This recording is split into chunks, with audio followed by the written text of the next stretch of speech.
चलो गाइस, बहुत फटाफट बात करेंगे आज बिग बॉस के बारे में। कल है ग्रैंड फिनाले, रात को वोटिंग लाइन बंद हो जाएंगी। प्लीज वोट करो मनारा के लिए और अरुण भाई के लिए। क्यों वोट करो?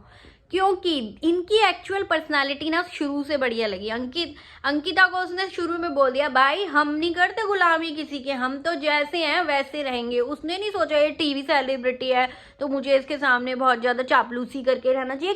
किसी के लिए भी। और बहुत कुछ सुना है, सहा है, करा है। एक्चुअल पर्सनालिटी जो दिखाई है लड़कियों में, किसी ने दिखाई है तो दिखाई है मनारा ने।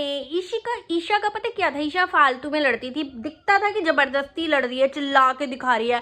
ऐसे मैं चिल्ला को बोलूंगी तो ऐसे नहीं होता भाई। जो एक्चुअल पर्सनालिटी है मनारा में है, और वो है बात मनारा में। पूजा भट्टाई, उन्होंने भी इतना अप्रिशिएट किया मनारा को।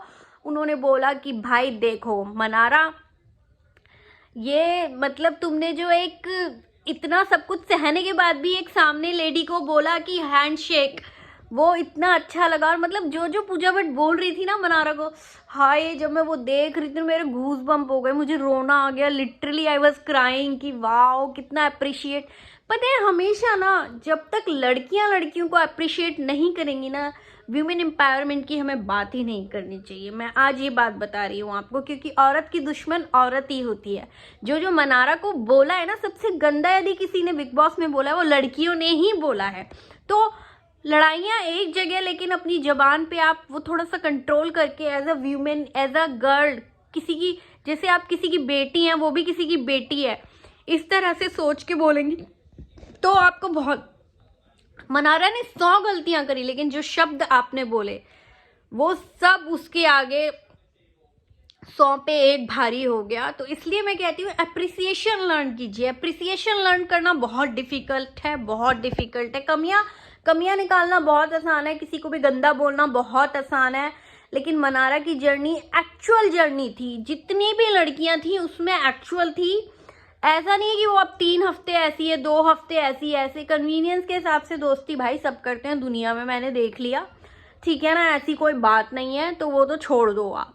दूसरी जर्नी मुझे अरुण भाई की डिफिकल्ट लगी, क्योंकि रोहित शेट्टी आया, उन्होंने बोला ना जब उनको कि आप इस शो के लिए नहीं बने, बात मुझे बिल्कुल अच्छी नहीं लगी। सर ऐसा नहीं होता, यदि वो इस शो के लिए नहीं बने होते तो उन्हें सेलेक्ट नहीं करते लोग, वो आते नहीं, वो फाइनलिस्ट में नहीं आते, वो फाइनलिस्ट में बनकर पहुंचे। ऐसा नहीं है कि जो इंसान गलत बोले, गाली दे, झड़ता रहे, लड़ता रहे, वो ही शो के लिए बना होता है। उनकी पर्सनालिटी थी, उनकी अच्छाई थी, जिसकी वजह से उनकी अच्छाई के आगे लोग उनसे बहुत ज्यादा बदतमीजी कर ही नहीं पाए।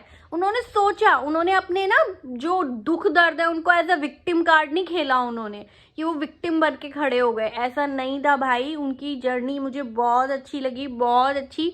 और मेरी नज़र में तो 2 हैं फाइनलिस्ट, मनारा और अरुण भाई। दोनों में से जो भी जीते मैं बहुत खुश हो जाऊंगी, बहुत ज़्यादा खुश हो जाऊंगी। ऐसे कभी किसी को नहीं बोलना चाहिए तू इसके लिए नहीं बना, इसके नहीं बना। तो रोहित शेट्टी जी, मैं आपकी बहुत रिस्पेक्ट करती हूँ, लेकिन मुझे आपकी बात बिल्कुल समझ नहीं आए, बिल्कुल भी नहीं समझ आई। अजय देवगन से यदि आप कह देते बहुत साल पहले तू एक्टिंग के लिए नहीं बना, क्योंकि पहले कोई खास एक्टिंग वो करते नहीं थे, आज वो सब कुछ कर रहे हैं, तो ऐसा नहीं। You never know in life में कौन कहाँ पहुंच जाए। और वो फाइनलिस्ट बने हैं, अरुण भाई की पर्सनालिटी है, ऐसे आप अरुण भाई को नहीं कह सकते कि वो अनडिजर्विंग है। He is deserving, he is deserving, और वो जीतना डिजर्व करते हैं, जीतना, सर्वाइवल नहीं। अरुण भाई विनर हैं, मनारा विनर है मेरे लिए। तो प्लीज सपोर्ट अरुण भाई एंड मनारा। ग्रैंड फिनाले का टाइम आ गया है, वोटिंग लाइंस बंद होने वाली है। प्लीज प्लीज प्लीज गो जियो पे जाके जियो ऐप डाउनलोड करो और वोट करो फास्ट।